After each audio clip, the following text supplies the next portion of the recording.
जब केवल ज्ञान हुआ तो ऐसा नहीं हुआ कि सम्यक ज्ञान समाप्त हो गया। जो सम्यक ज्ञान था वही वृद्धिगत होता हुआ, बढ़ता हुआ केवल ज्ञान रूप हो जाता है। सम्यक ज्ञान के अतिरिक्त सुखदायक वस्तु अन्य कोई नहीं है, और वही जन्म जरा तथा मरण का नाश करता है। वही मतलब कौन? सम्यक ज्ञान। ये यहां से देखो, पहले सम्यक ज्ञान की परिभाषा दी है और उसके बाद सम्यक ज्ञान की महिमा बता रहे हैं यहाँ पर, कि यही जो सम्यक ज्ञान है यही वृद्धिगत होता हुआ केवल ज्ञान रूप हो जाता है। पहली बात तो यह है। और सम्यक ज्ञान के एकमात्र सम्यक ज्ञान ही सुखदायक है। उसके अतिरिक्त दुनिया में और कोई वस्तु ऐसी नहीं है जो सुखदायक हो। और जन्म जरा और मृत्यु का नाश करने वाला एकमात्र सम्यक ज्ञान है तीनों लोकों में और तीनों कालों में।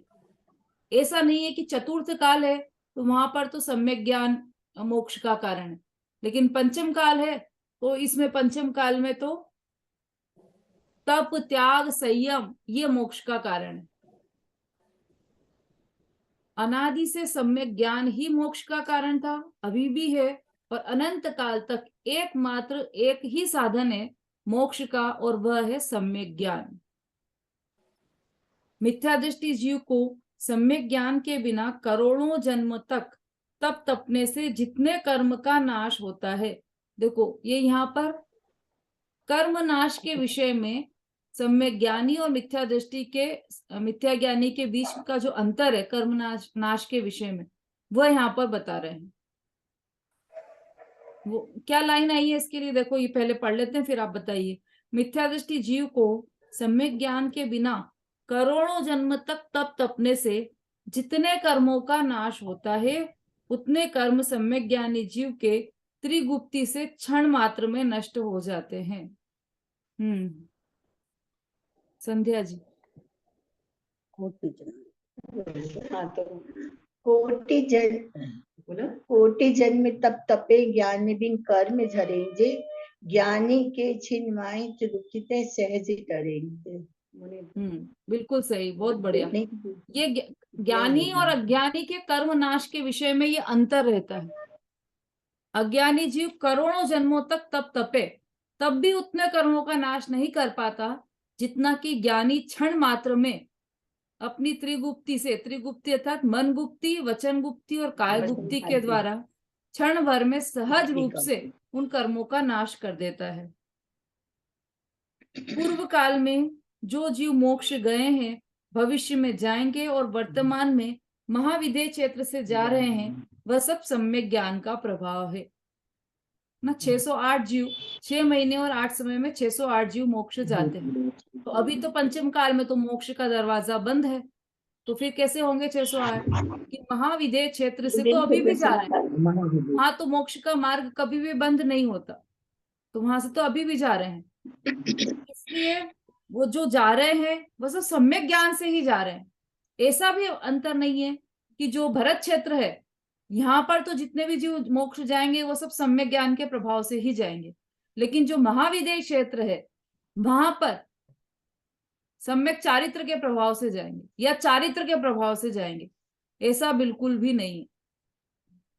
सम्यक ज्ञान तो मस्ट है, चाहे यहां से जाए चाहे वहां से जाए, चाहे चौथे काल में जाए चाहे पंचम काल में जाए, किसी भी रूप में कहीं से भी मोक्ष जाए, लेकिन मोक्ष का मार्ग तो एकमात्र सम्यक ज्ञान ही है। जिस प्रकार, हाँ इसके लिए लाइन कौन बताएगा? जो चर्चा अभी चली है उसके लिए कौन लाइन बताएगा? अभिलाषा जी। जय श्री दीदी। जे पूरब शिव माही रहे अरु आगे जय है, सो सब महिमा ज्ञान तनि मुनि नाथ कहे हैं। मुनि व्रत धारे अनंत भारे ग्रेवक उपजायो, निजातम ज्ञान बिना कृष्ण। बिल्कुल सही, ये वाली लाइनें आई हैं इसके लिए। इसके बाद देखिए, जिस प्रकार मूसलाधार वर्षा वन की भयंकर अग्नि को क्षण मात्र में बुझा देती है, उसी प्रकार यह सम्यक ज्ञान विषय वासना को क्षण मात्र में नष्ट कर देता है। कितनी देर लगती है वर्षा से अग्नि बुझने में, है ना? शीघ्रता से बुझा देती है वो वर्षा अग्नि को। कहीं पर अग्नि लगी हो जंगल में और फायर ब्रिगेड बुलाएं, तो कितनी भी फायर ब्रिगेड बुलाएं वो उसमें समय लगेगा। लेकिन वर्षा, यदि मूसलाधार वर्षा हो जाए तो क्षण मात्र में पूरे जंगल की अग्नि नष्ट हो जाती है। उसी प्रकार यह सम्यक ज्ञान विषय वासना को क्षण मात्र में नष्ट कर देता है। जो विषयों की वासना है, जो विषयों की चाह है, उसे क्षण मात्र में नष्ट करने वाला कौन है? सम्यक ज्ञान उसे क्षण मात्र में नष्ट कर देता है। इसके लिए भी लाइनें आई हैं। क्या लाइनें आई हैं इसके लिए?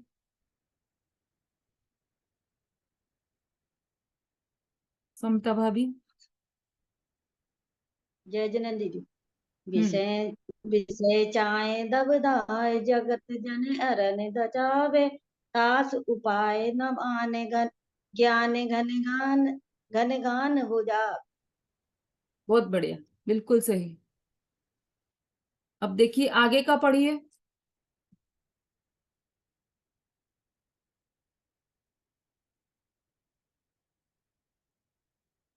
रूबी जी। जी दीदी, जय जिने। हम्म।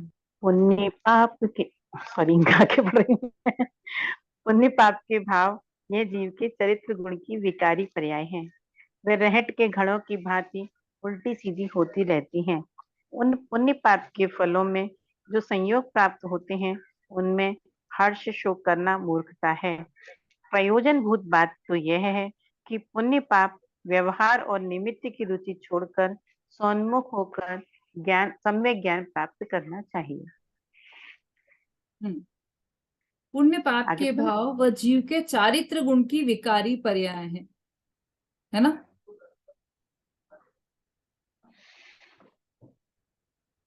ज्ञान गुण की पर्याय क्या है? जानना जानना जानना, जैसे ये ज्ञान गुण की पर्याय है। मिथ्या ज्ञान ये विकारी पर्याय है ज्ञान गुण की। और सम्यक ज्ञान यह स्वाभाविक पर्याय है ज्ञान गुण। ठीक। मिथ्या दर्शन व विकारी पर्याय है श्रद्धा गुण की। ऐसे ही पुण्य पाप भाव यह जीव के चारित्र गुण की विकारी पर्याय है। तो जैसे श्रद्धा गुण की स्वाभाविक पर्याय सम्यक दर्शन है, ज्ञान गुण की स्वाभाविक पर्याय सम्यक ज्ञान है, ऐसे ही चारित्र गुण की स्वाभाविक पर्याय सम्यक चारित्र है। और सम्यक चारित्र अर्थात वीतराग भाव है ना। विकारी भाव हुए पुण्य और पाप भाव, उससे अपोजिट भाव क्या हुए? वीतराग भाव, वो हुए सम्यक चारित्र। वे रहट के घड़ों की भांति उल्टी सीधी होती रहती है। उन पुण्य पाप के फलों में जो संयोग प्राप्त होते हैं, उनमें हर्ष शोक करना मूर्खता है। रहट के घड़ों की भांति उल्टी सीधी होती रहती है। कैसे होते हैं रहट के घड़े? जैसे किसी कुएं पर वो लगा देते ना, कुएं में से पानी निकालने के लिए रहट लगाते हैं ना, ऐसा गोल वाला, उसमें रस्सी लगा देते हैं। एक घड़ा ऊपर आता है तब दूसरा घड़ा नीचे जाता है ना। या फिर ऐसे छाछ बनाते हैं अपन, तो ऐसे मथनी होती है, एक हाथ आगे जाता है, एक हाथ पीछे आता है। जब एक हाथ, ये वाला हाथ आगे जाएगा तो दूसरा पीछे आएगा, और ये हाथ जाएगा आगे तो दूसरा पीछे, ये वाला पीछे आएगा। तो ऐसे ही पुण्य पाप, कभी शुभ भाव हो रहा है, कभी अशुभ भाव हो रहा है, कभी अशुभ भाव हो रहा है तो फिर कभी शुभ भाव हो रहा है। इस तरह से पुण्य पाप भावों की रहट चलती है। और उन पुण्य पाप के फलों में जो संयोग प्राप्त होते हैं, उनमें हर्ष शोक करना मूर्खता है। क्यों मूर्खता है? पुण्य पाप के जो फल हैं, देखो इसी में इसका उत्तर है। मूर्खता क्यों है? क्योंकि पुण्य पाप के फलों में जो संयोग प्राप्त होते हैं, संयोग में क्या हुआ कि कभी अच्छे संयोग जो हमें, मतलब हमें अनुकूल लग रहे हैं, वो संयोग प्राप्त हुए, कभी प्रतिकूल लग रहे हैं, वो संयोग प्राप्त हुए। तो हम, तो अच्छी बात है ना, अच्छे संयोग में तो अच्छा लगना ही चाहिए, बुरे संयोग में बुरा लगना चाहिए। तो ऐसा इसलिए नहीं है, ऐसा मानना मूर्खता क्यों है? क्योंकि उसके पहले वाली लाइन में इसका उत्तर दिया है, क्योंकि वे रहट के घड़ों की भांति उल्टी सीधी होते रहते। जो परिणाम है शुभ भाव के, जैसे जो भी जीव के परिणाम है, तो वो शुभ भाव रूप है। यदि मंद कषाय रूप परिणाम है तो वो कितनी देर रहेंगे, उसके बाद तुरंत बाद अशुभ भाव होगा। उसके तुरंत बाद शुभ भाव होगा। एक जैसे परिणाम लंबे समय तक नहीं रहते, है ना। अब चूंकि एक जैसे परिणाम लंबे समय तक नहीं रहते, तो शुभ भाव का भी काल लिमिटेड हो गया और अशुभ भाव का काल भी लिमिटेड हो गया। और शुभ भाव से किसका बंद हुआ? 3 बॉलों में देखा था हमने, 6 बॉलों में शुभ भाव से पुण्य का बंद हुआ। और उस पुण्य बंध के फल में जो उदय आया वो किसका आया? इष्ट सामग्री का। अशुभ भाव से पाप का बंध हुआ, उसके फल में अनिष्ट सामग्री का मिलना हुआ, संयोग हुआ। अब जो इष्ट सामग्री है, हम क्या चाहते हैं कि ये इष्ट सामग्री वो अच्छी है, हमें बहुत अच्छी लग रही है, और हम क्या चाहते हैं कि वो इष्ट सामग्री बनी रहे हमारे साथ। लेकिन वो संभव ही नहीं है, क्योंकि आपने इष्ट सामग्री को प्राप्त करने के परिणाम तो लिमिटेड किए थे, तो वो लिमिटेड समय तक ही रहेगी आपके साथ, है ना। शुभ भाव लिमिटेड समय के लिए किए, तो उसका शुभ भाव का बंध, पुण्य बंध भी लिमिटेड हुआ, तो उसका उदय भी लिमिटेड आया। ऐसे अशुभ भाव का भी उसमें विषाद करने लगे, अशुभ का उदय आया ना, अनिष्ट संयोग, अरे ये क्या हो गया, रोने लगे और आकुलित परिणाम हो गए। कि नहीं, वह भी बदलेगा ही बदलेगा। अशुभ का जो उदय आया है वह भी बदलेगा, शुभ रूप में आएगा। तो पुण्य और पाप के बंध में अंतर है, परिणामों में फ्रिक्वेंसी है, तो उसके बंध में फ्रिक्वेंसी है, और बंध में फ्रिक्वेंसी है तो उसके उदय में भी फ्रिक्वेंसी रहेगी। ठीक है, बदल बदल कर आएंगे। प्रयोजन भूत बात तो यह है कि पुण्य पाप व्यवहार और निमित्त की रुचि छोड़कर स्वोन्मुख होकर सम्यक ज्ञान प्राप्त करना चाहिए। पुण्य और पाप की रुचि होना ही नहीं चाहिए, वो रुचने लायक ही वस्तु नहीं है पुण्य और पाप। व्यवहार और निमित्त की भी रुचि छोड़ देना चाहिए। निमित्त की रुचि हो तो क्या होगा? जैसे कोई यात्री है ना, वो यहाँ से जा रहा है शिखर जी, ग्वालियर से शिखर जी जा रहा है, और वो गाड़ी से जा रहा है।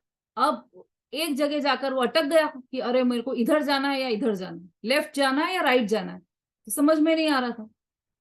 तो उसने क्या किया कि थोड़ा सा आगे चला, और आगे उसे एक बोर्ड दिखाई दिया जिस पर लिखा था शिखर जी इधर, ऐसा एंगल ऐसा बना हुआ था, एरो एरो बना हुआ था, शिखर जी के लिए रास्ता इधर से। अरे वो बोले मैं तो 1 घंटे से परेशान हो गया, मुझे समझ में ही नहीं आ रहा था कि मैं इधर जाऊं या इधर जाऊं।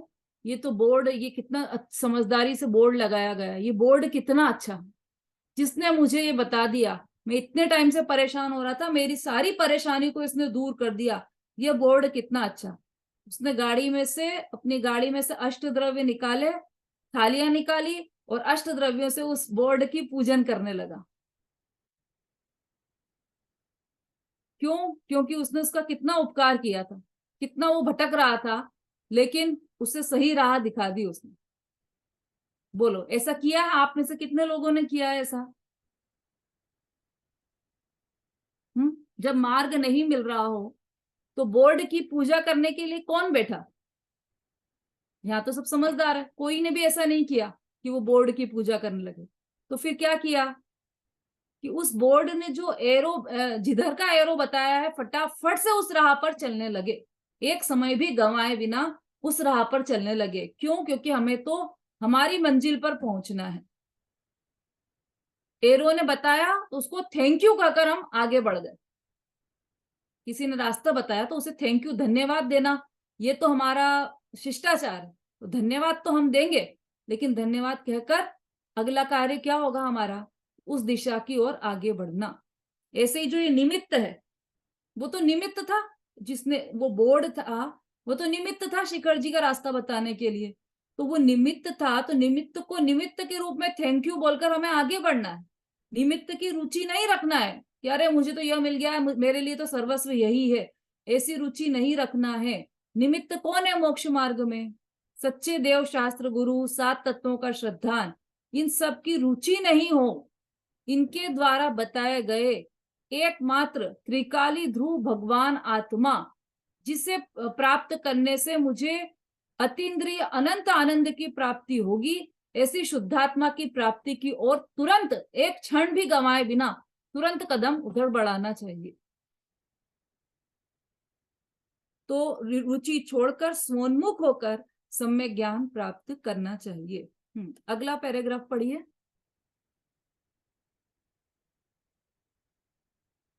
रेखा जी। यजनंद जी, आत्मा और पर वस्तुओं का भेद विज्ञान होने पर सम्यक ज्ञान होता है। इसलिए संशय, विपर्य और अनध्यवसाय तत्वों का अनिर्धार का त्याग करके तत्व के अभ्यास द्वारा सम्यक ज्ञान प्राप्त करना चाहिए। क्योंकि मनुष्य पर्याय, उत्तम श्रावक कुल और जिनवाणी का सुनना आदि सुयोग जिस प्रकार समुद्र में डूबा हुआ रत्न पुनः हाथ नहीं आता, उसी प्रकार बारंबार प्राप्त नहीं होता। ऐसा दुर्लभ सुयोग प्राप्त करके सम्यक धर्म प्राप्त न करना मूर्खता है। हाँ, अभी जो ऊपर वाला पैराग्राफ पढ़ा उससे कौन सी लाइनें ध्यान में आ रही? जी मैं बताऊं? हाँ बताइए। दीदी ऊपर पुण्य पाप फल माई, हरस बिल को मत भाई, यह पुद्गल पर जाए, उपज बिन से फिर खाई। और पढ़ू लो बिल्कुल ठीक, बस बिल्कुल ठीक है। लास्ट बात। हाँ बस इतना ही था, इतना ही है उसका। आत्मा और पर वस्तुओं का भेद विज्ञान होने पर सम्यक ज्ञान होता है। सम्यक ज्ञान होता कैसे? अभी तक सम्यक ज्ञान की महिमा बता दी है ना, और ये भी बता दिया कि पुण्य पाप व्यवहार और निमित्त की रुचि छोड़कर स्वोन्मुख होकर सम्यक ज्ञान प्राप्त करना चाहिए। पर करे कैसे वो सम्यक ज्ञान प्राप्त? उसका उत्तर दिया है, आत्मा और पर वस्तुओं का भेद विज्ञान होने पर सम्यक ज्ञान होता है। सम्यक ज्ञान प्राप्त करने के लिए जो सबसे जरूरी चीज है वह है भेद विज्ञान। किसका भेद विज्ञान? स्व और पर का भेद विज्ञान, आत्मा और पर वस्तुओं का भेद विज्ञान। इसलिए संशय, विपर्य और अनध्यवसाय तत्वों का अनिर्धार का त्याग करके, ये 3 दोष बताए थे सम्यक ज्ञान के, जो ये 3 दोष ऐसे हैं जो सम्यक ज्ञान में नहीं होते। कौन कौन से? संशय, विपर्य और अनध्यवसाय। इन तीनों का डिटेल में हमारी चर्चा भी चल चुकी है ना। संशय मतलब विपरीत अनेक कोटि को स्पर्श करने वाला ज्ञान संशयात्मक ज्ञान है। विपरीत एक कोटि को स्पर्श करने वाला ज्ञान विपर्य कहलाता है। और अनिर्धार, निर्धार रहित ज्ञान, निर्णय रहित ज्ञान, वह अनध्यवसाय कहलाता है। तो उन तीनों का दोषों का त्याग करके तत्व के अभ्यास द्वारा सम्यक ज्ञान प्राप्त करना चाहिए। क्योंकि मनुष्य पर्याय, उत्तम श्रावक कुल और जिनवाणी का सुनना आदि सुयोग जिस प्रकार समुद्र में डूबा हुआ रत्न पुनः हाथ नहीं आता, उसी प्रकार बार बार प्राप्त नहीं होता। समुद्र में रत्न डूब जाए, गिर जाए, अब वो कब मिलेगा हमें? कितने घंटे हम वहां खड़े रहेंगे तब मिलेगा? ये कितने गोताखोरों को हम समुद्र में भेज देंगे तब वह रत्न मिल जाएगा? बहुत दुर्लभ है। उतना ही दुर्लभ है ये उत्तम कुल मिलना, जिनवाणी मिलना और मनुष्य पर्याय मिलना, उत्तम कुल मिलना और जिनवाणी का सुनना। और जिनवाणी का सुनना सिर्फ ये ही नहीं है, जिनवाणी सुनने में उपयोग लगाना। कितने लोग होते हैं कि जिन्हें जिनवाणी सुनने का अवसर तो मिलता है लेकिन वो सुनना ही नहीं चाहते, रुचि नहीं रहती। तो हमारी इतनी रुचि हो गई है कम से कम कि हम रुचि पूर्वक जिनवाणी सुन रहे हैं। सुबह भी मंदिर जी में सुन लेते हैं, शाम को भी मंदिर जी में सुनते हैं, क्योंकि हमारी रुचि रहती है। दोपहर में भी कक्षा लग रही है तो अपना सारा आलस्य छोड़कर, प्रमाद छोड़कर कक्षा में आकर जिनवाणी सुनने का जो प्रयत्न कर रहे हैं हम, इतनी रुचि हमारे परिणामों में अभी जागृत हुई है। अब आगे का कोई भरोसा है कि ये हमारे परिणाम आगे हो या नहीं हो, क्योंकि परिणाम तो बदलने में देर लगती नहीं है। इसलिए यदि परिणाम अभी, रुचि वाले परिणाम अभी हो रहे हैं तो तुरंत हमें अपना कार्य कर लेना चाहिए। ये सब बहुत मुश्किल से मिलता है। ऐसा दुर्लभ सुयोग प्राप्त करके सम्यक धर्म प्राप्त न करना मूर्खता है। बोलो, इतना मतलब वो समुद्र के बाहर खड़ा हो जाए कि मेरा रत्न गिर गया, गोताखोरों को भेजे, उसमें से रत्न ढूंढ के लाओ, और मान लो सपोज वो रत्न मिल भी जाए, गोताखोर उसे लाकर दे दे कि ये लो रत्न, वो डुबकी लगा ले समुद्र में और रत्न निकाल कर ले आए, फिर क्या करे वो? कि उस रत्न को वापस समुद्र में डाल दे। तो हमें कैसा लगेगा? कितना बड़ा मूर्ख है ये, इतनी मुश्किल से तो रत्न मिला था और इसने वापस गवा दिया। लेकिन हम सब भी तो उसी श्रेणी में हैं, हम भी तो वही कर रहे हैं। इतनी मुश्किल से हमें उत्तम कुल जैन धर्म मनुष्य पर्याय मिली है, जिनवाणी का सुयोग मिला है, और हम उस रत्न को पुनः समुद्र में डाल रहे हैं, मतलब ये निर्भव हमारा व्यर्थ कर रहे हैं। तो हमसे बड़ा मूर्ख और कौन होगा? कौन सी लाइनें हैं इसके लिए, इस पूरे पैराग्राफ दीदी के मैं लिए? बताऊं? हाँ विशु जी बोलिए। ताते जिनवर कथित तत्व अभ्यास करीजे, संशय विभ्रम मोह त्याग आपो लख लीजे। यह मानुष पर्याय सुकुल सुनि वो जिनवानी, यही विधि गए न मिले सुमणि जो उदधि समानी। बिल्कुल ठीक है। अगला पैराग्राफ पढ़िए।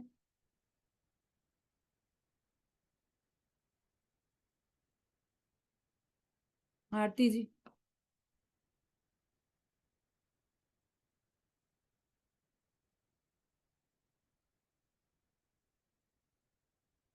हम्म, हम्म। सम्यक ज्ञान प्राप्त करके वहाँ सम्यक चारित्र की भूमिका में जो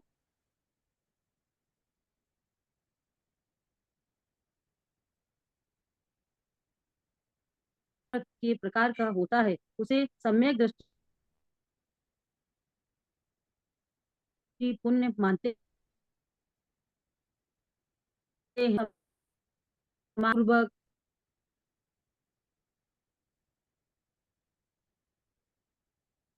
सम्यक ज्ञान प्राप्त कर, नेट थोड़ा गड़बड़ हो रहा है। सम्यक ज्ञान प्राप्त करके फिर सम्यक चारित्र प्रकट करना चाहिए। ऐसा क्यों लिखा? उसका कारण नीचे दिया फुटनोट में। अज्ञान पूर्वक चारित्र सम्यक नहीं कहलाता, इसलिए चारित्र का आराधन ज्ञान होने के पश्चात कहा है। तीनों का समय दिया ना। सम्यक सम्यक ज्ञान कब होगा? कि सम्यक साथे ज्ञान होए पे भिन्न आराधो, ये दिया था। और सम्यक चारित्र के लिए क्या लाइन दी? कब होता है? समय क्या दिया है? हम्म रेखा जी। सम्यक सम्यक ज्ञानी होए बहुर दृढ़ चारित्र लीजे।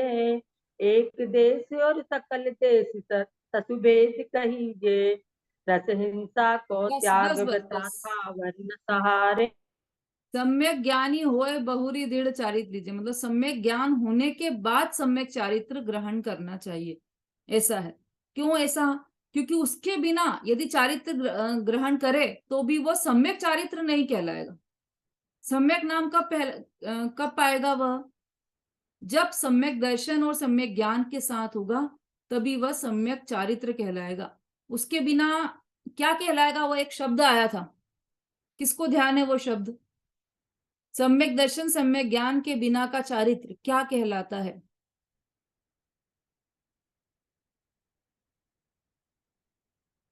वीना जी। जय जिने दीदी, बाल तप। बहुत बढ़िया, बिल्कुल सही। बाल तप कहलाता है। उसके बिना जितना भी चारित्र होगा वह सब बाल तप कहलाएगा। इसका मतलब सम्यक चारित्र नाम कब पाएगा? कि जब सम्यक दर्शन सम्यक ज्ञान पूर्वक होगा, तब वह चारित्र सम्यक चारित्र नाम पाएगा। वहां सम्यक चारित्र की भूमिका में जो कुछ भी राग रहता है वह श्रावक को अणुव्रत और मुनि को पंच महाव्रत के प्रकार का होता है, उसे सम्यक दृष्टि पुण्य मानते हैं, है ना। अब ये जो अणुव्रत की चर्चा अभी हमारी चली चौथी ढाल में, अब छठी ढाल में महाव्रत की चर्चा आने वाली। तो ये जो अणुव्रत हुआ यह सम्यक चारित्र नहीं है, ये बात विशेष ध्यान में रखना। ये जो अणुव्रत चल रहे हैं श्रावक के जीवन में, वह सम्यक चारित्र नहीं है। यह तो जो अणुव्रत चल रहे हैं वो सम्यक चारित्र के साथ चलने वाला राग है, ये सम्यक चारित्र नहीं है। सम्यक चारित्र क्या है फिर कि उस समय स्वरूप में जो रमणता होती है, स्थिरता होती है, वह सम्यक चारित्र। जितने जितने अंशों में कषाय का नाश हुआ है उतनी आत्मा में शांति बढ़ी, और वह शांति वह सम्यक चारित्र है। उस सम्यक चारित्र के साथ चलने वाला ये जो परिणति में राग है, 12 व्रतों संबंधी जो राग है, वह राग है, वह सम्यक चारित्र नहीं है, वह विकल्प है। ये चर्चा हमारी कल भी चली थी। रीना जी बोली। दीदी, मैं ये पूछना चाह रही थी, जैसे ये सब राग है, पता है इससे पुण्य बंध भी आश्रय होता है, तो फिर ये करते क्यों हैं? ये थोड़ा हमें समझना है। देखो, कर तो हम रहे हैं, लेकिन समझ के करेंगे तो उसमें ज्यादा आनंद आएगा ना। कि हम समाधि मरण के टाइम भी कहते हैं ये छोड़ो, ये तोड़ो, ये सब भी वो है, तो उस टाइम क्या भाव से फिर छोड़ रहे हैं, कर रहे हैं, ये समझना है मुझे। बहुत अच्छा प्रश्न है आपका। जब वो है ही नहीं सम्यक चारित्र तो करे ही क्यों, है ना। देखो ऐसा है, जब तक आत्मा में नहीं स्थिर रह पाते तो उस समय ये शुभ भाव के विकल्प आते हैं, ठीक है। परिणाम 3 ही प्रकार के होते हैं, शुभ, अशुभ और शुद्ध। तो यदि शुद्ध भाव में नहीं रुक पाते इतनी देर तो वह अशुभ में नहीं जाएंगे, कहाँ जाएंगे, शुभ में जाएंगे। तो ये कमजोरी वाला कार्यक्रम है। जैसे सर्कस होता है ना, सर्कस, तो सर्कस में जो वो झूलने वाली लड़कियां रहती है, जो झूले में इधर से उधर झूलती है, फिर एक लड़की दूसरी लड़की को पकड़कर ऐसे झुलाती है, ऐसे तो उधर से उधर ले जाती है ना।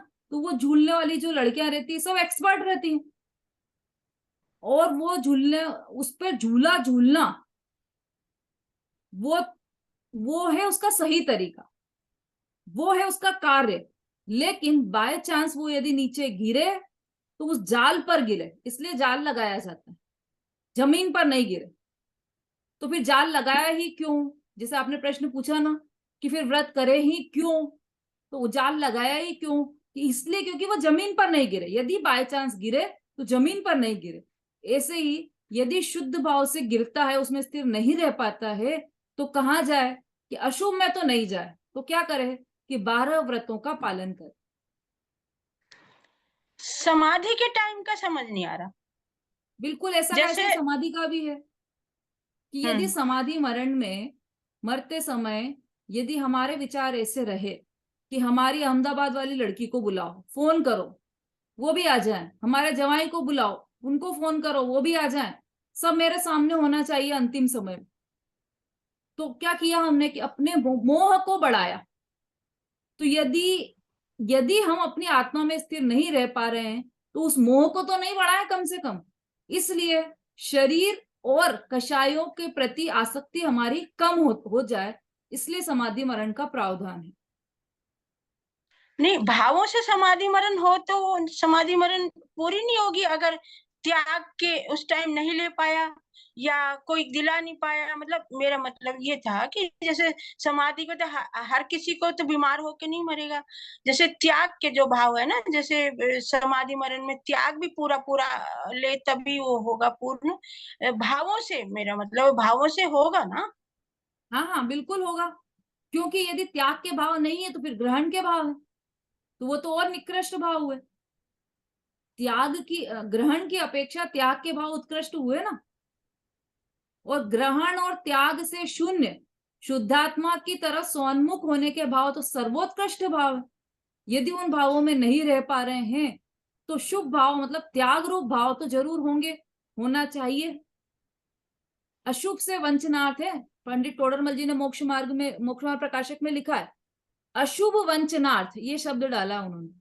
अशुभ वंचनार्थ शुभ भाव आते हैं। ठीक। हम्म जैसे जैसे मैं अपना लेती हूँ दीदी, जैसे मैं बीमार बहुत रहती हूँ, मेरा पता नहीं कब क्या हो जाए, और मैंने पूर्ण जीवन भर के लिए मैंने जैसे कोई त्याग नहीं ले रखा, सिर्फ सप्त व्यसन है, अनुव्रत है, 5 पापों का इनका लिया हुआ है और रोज का लेती हूँ।